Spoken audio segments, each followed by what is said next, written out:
got it, Swift?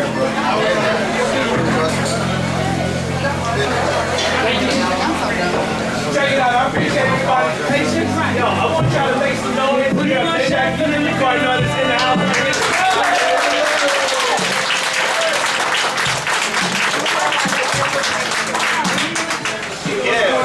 My date is dropping October 27th. It's called Ohio. Right before your birthday. Midwest. My birthday is Monday. This Monday coming up. My birthday is that Thursday, so it's gonna be a good week for me. Just trying to bring that music back to the Midwest. Bring that sound, to the world, because I feel like the only coast that hasn't really had a movement is the Midwest. And we got a lot of talent in the Midwest, so definitely bringing that deep-rooted sound, that funk, that soul, that comes from the Midwest, you know what I'm saying? So, yeah, man, October 27th, and right now I'm just doing a lot of promo, moving around. We was just in St. Louis, now we're here, we'll be in Chicago tomorrow, so simple and plain. Now, you're passionate about the Midwest because you represent that Ohio. Yeah, I represent Massillon, Ohio.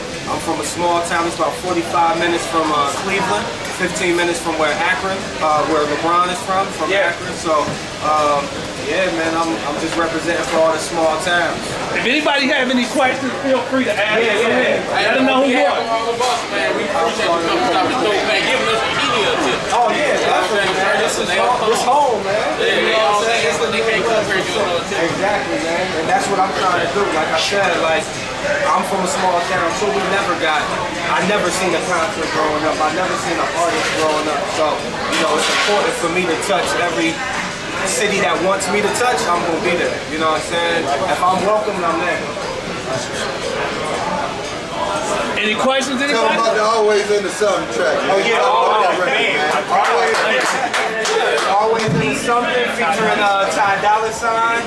That record embodies what I just said. You know what I mean? Just me as a kid growing up, witnessing just all the homies on the block. Trying to make do, trying to make a living with little resources. You know what I'm saying? Trying to make do with whatever we got put in front of us. And we always into something. You know what I mean? We always gonna try to get to the money. We always gonna try to provide for our family, and that's what that song really represents. And I got the homie Ty Dolla $ign to get on that with me. It's a real, funky record.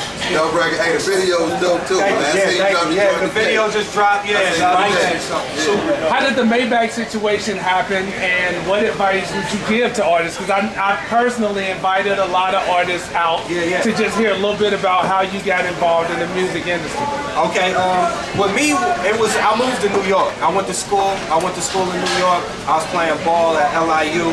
I didn't get to actually get on the court because of injuries and things like that, so I just stuck around New York, just grinded, worked, any job possible, and then I got into the music probably, I say 3 years after school, and it took off when I really just started putting out music to the blogs, putting out music on YouTube, shooting videos, just taking any money that I had and putting it back into my career, and I started seeing, response. I started doing shows, I was going overseas, like Beijing, London, France, all of that before I was even signed to Maybach. And how Ross saw me is that I had videos on MTV. I was a Music Matters artist on BET, and Ross took notice of what I was doing, my grind, put out a mixtape called Nigga Way Nights. It was like critically acclaimed, a classic by most blogs and music writers, and then rest is history.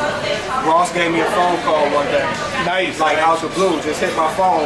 You know what I'm saying? Was you like, this ain't no Ross? Yeah, I knew Ross was gonna call me. I just didn't know when because Currency, my homie Currency, hit me up and was like, Ross is looking for you. He wants your number. Is it okay if I give him your number? I gave him my number. I was like, yeah, give me my number. And then like maybe a day or two later, Ross just hit me. I was like in New York in the train station. I picked up Ross, was like, yo, what's up? Ross, I'm trying to chop it. I was like, what's up? Then he flew me down to Dallas. Rest is history. It kind of backs up interview I saw you do.